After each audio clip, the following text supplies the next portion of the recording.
Okay, so this is the book talk podcast project for Ryan, Liam, and Alex. And this is Ryan. I'm going to start off.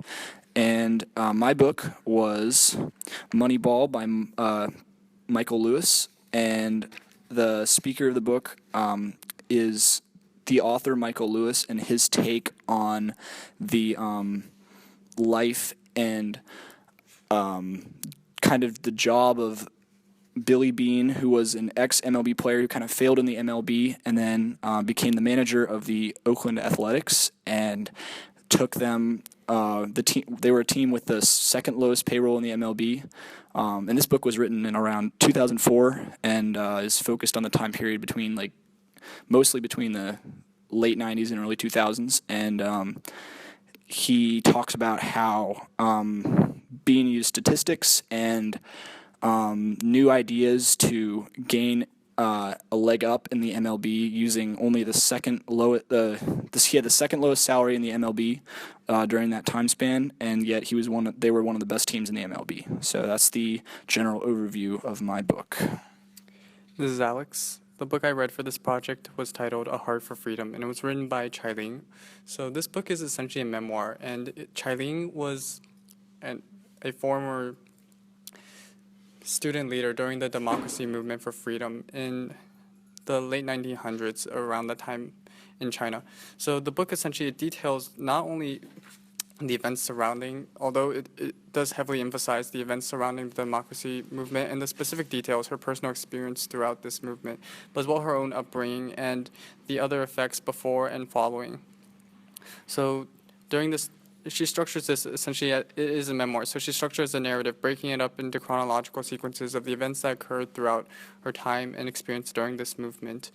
And especially she focuses as well not only on the more political aspects of the movement, but as well on the different issues and problems, even now that as she goes through recounting the times in the 1900s, especially from the mids to lates, and as well into the 21st century, into even out policies that are in China. Okay, this is Liam, and the book I read for this project is Spare Parts by Joshua Davis.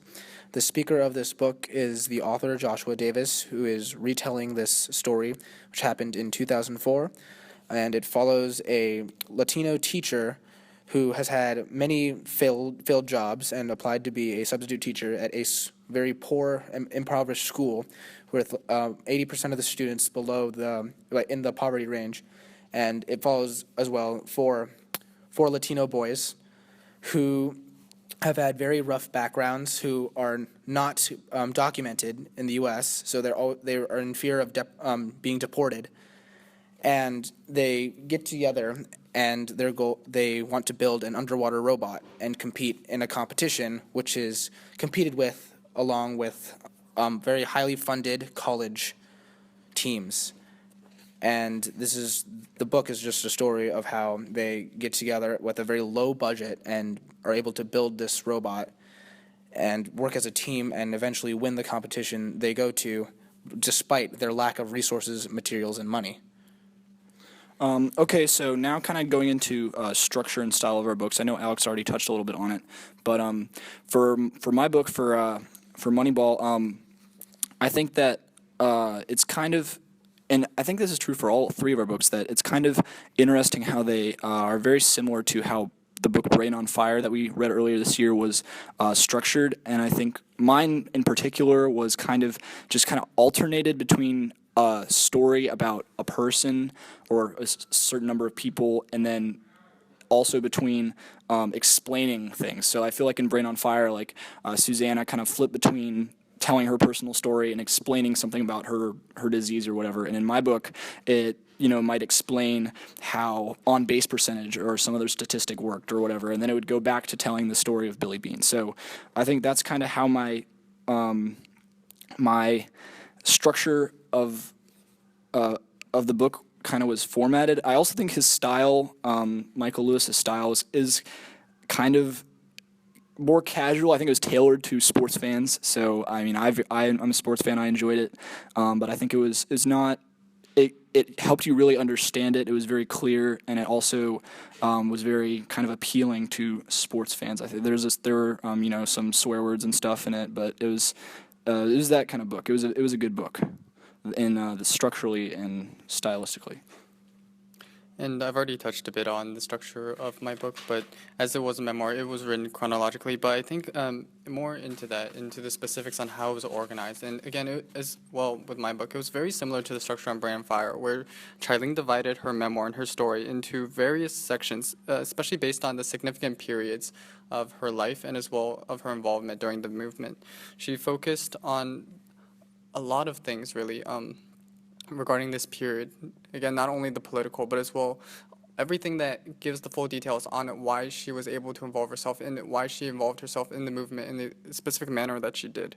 I think she spoke in regard to style in a very direct and honest narration. She not only focused on her successes, but as well was honest with her failures, and throughout the entire process on really the full details of what truly occurred in regard to the government, in regard to the people, in regard to her own life. Okay, so Spare Parts, my book, it was narrated by the author, Joshua Davis, and it was all in the third person. He was basically retelling this story that happened. And although Joshua Davis was not a character in the book, the structure and the feeling of it felt a lot like Ran on Fire, where he would described as it would stop and describe scenes that are happening. It felt very smooth, as in connected, like a story that was being retold, almost like a fiction book, which is nice, kind of like Brain on Fire. Okay, so moving on to kind of some of the claims, questions, and themes that our books kind of touch on together. I think one of the major things for my book, for Moneyball, was how the Oakland Athletics, they were and a quote from my book, it said that at the opening of the 2002 season, the richest team, the New York Yankees, had a payroll of $126 million, while the two poorest teams, the Oakland A's, which is short for Athletics, and the Tampa Bay Devil Rays, had payrolls of less than a third of that, around $40 million. You could see the disparity between those two teams, and I think that the story of how Billy Beane and his staff were able to do so much with so little was one of the key themes in my book, and I think that also kind of resonated with some of the other books. I definitely have to agree, especially in this regard to theme of this upbringing of being able to start out small, but be able as well to grow up. And I think as well in connections to Great Gatsby, which we read earlier throughout the school year, is this idea of, even though we say the American dream, but this idea of a dream in general in which we're able to prosper even when our possibilities are limited. I think this is very representative in Chai-Ling's own memoir, especially in regard, even when this isn't talking specifically about politics and the democracy movement. Chai-Ling, she tells us throughout her narrative that she was brought up in the city of Rizhao, which was in the large scale of China, fairly insignificant, but she was able to go to Beijing University, which is arguably the most prestigious university in China, and later, after involving herself right in as well, having a very prominent role in the democracy movement as the student leader and as really the commander for the Defend Tiananmen Square headquarters, and then following her escape to America, she was able to attend both Princeton and Harvard University. But at the same time, I think this goes on to a greater argument on the idea of success and how we define success, the fulfillment that is behind it. And I think one argument that at least Chai-Ling makes in her memoir is that fulfillment doesn't necessarily follow from all of these successes that we have in this world, and through the perception of many cultures, many societies, this idea of getting much and gaining much, and then you will be successful and fulfilled. I think she draws a contrast to that, where she has this idea, and the total, I think, the central point of her book and her memoir is this idea that true success and true fulfillment follows freedom, and freedom only.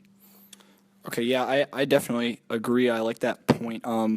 And my book kind of touches on that too. But before we get to that kind of topic, I want to go back to the first one about kind of doing a lot with only a little, and Liam's book. Yes. One of the big themes in my book is that materialistic items and money is not everything that can define success. Like, this is a theme that can relate back to Great Gatsby, where Gatsby was rich, but yet he didn't feel fulfilled until he had Daisy, which was actually what he was going for.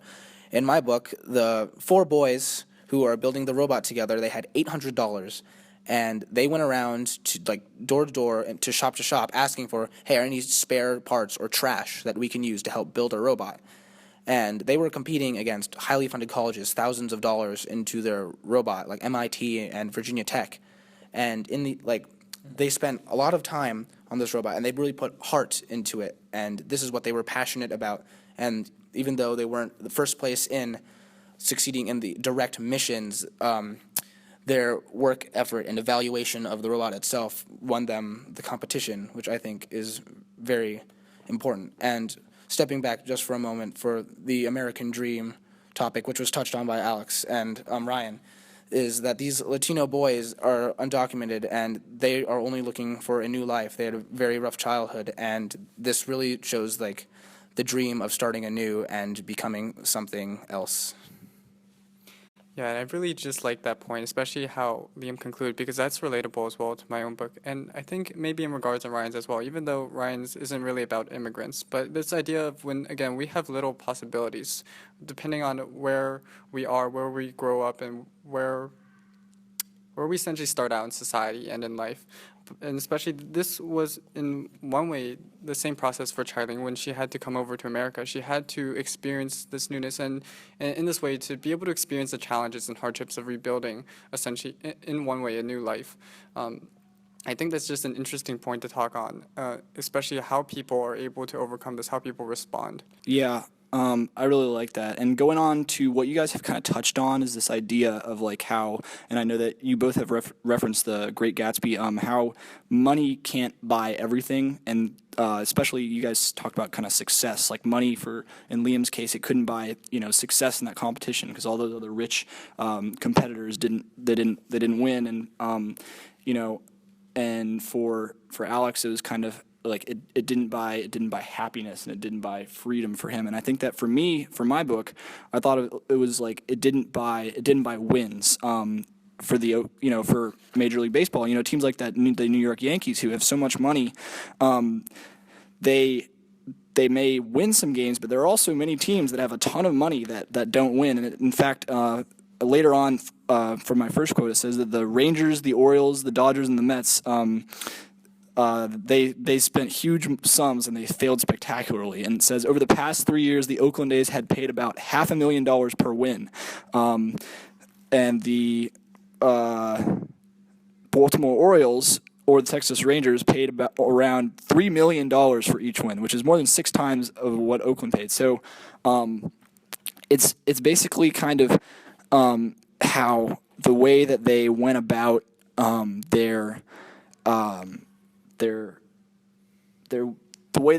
way they succeeded in this, it wasn't through money, it was through different means. And transitioning a little bit, I kind of want to go on to this idea of kind of like almost perception versus reality, and like not even that, but more like kind of the question of like, why are people so stubborn when it comes to being willing to change? And going back to the Baldwin quote that we used a lot earlier, I think that's very relevant in this instance, because in my book, a lot of the reason that Oakland was so successful was because of how they used statistics in their analysis for which players they should buy. And they found out that the traditional and perceived correct way of going out and scouting and finding young players was very faulty, and in fact could be exploited. And so they using statistics and analytics, they found a way to get these young players that were cheap but were also really, really good. And it was really funny because at the start of the book, when Billy Beane announced that he was going to start, changing how things were done here using statistics rather than traditional scouting, all the old scouts, who said this is the way we are doing it, this is the set way that it works, and we know it works. They were all very against this, but once things started to work out for them, everyone was on board. And now in the current day in the MLB, everyone uses this method of finding new players. So I thought that was really interesting. Yeah, and I think this idea as well, going on to this initial question that Ryan raised, I think it's applicable to all our books, because we look at really why people are so resistant to change. We look at all the changes that are occurring as our society and as our world progresses for different people in different circumstances and who are encountering different problems, specifically in this case, political change in China's government during this movement in the mid to late 1900s. I think as well, to answer in the context of my own book, why political change is often so resisted. And as a general argument, I think people are resistant to change. And going back to the Baldwin quote, because they find comfort and security in what they have, because they feel like they will lose something if they do not hold on more tightly to what they already have. But at the same time, I feel like that this is exactly what's driving people to change. It's, I think, really the heart behind many of the pro-democracy demonstrators, student leaders, and just students involved in this event, including Chai-Ling, where they view their loyalty is not necessarily to the traditions, not necessarily to this idea of ancestors and family and what the government and what the state has established in the past, even with the communist government, because at times not what's been established in the past won't always be what's best for the future. And I think this is the idea that Chai-Ling has in her own book, and she really as well underscores, like, at the heart of the content of her book, like, the extent to which people are resistant, where people during the democracy movement, the government and soldiers, they came in during the Tiananmen Square protests, and it did become a massacre. She stated in the book during the height of the, you could say even, well, not a revolution, but during the height of the protests, where she stated and recalled, immediately a contingent of fully armed soldiers pushed aside the crowd and rushed to the top of the monument steps. And following this, violence really ensued.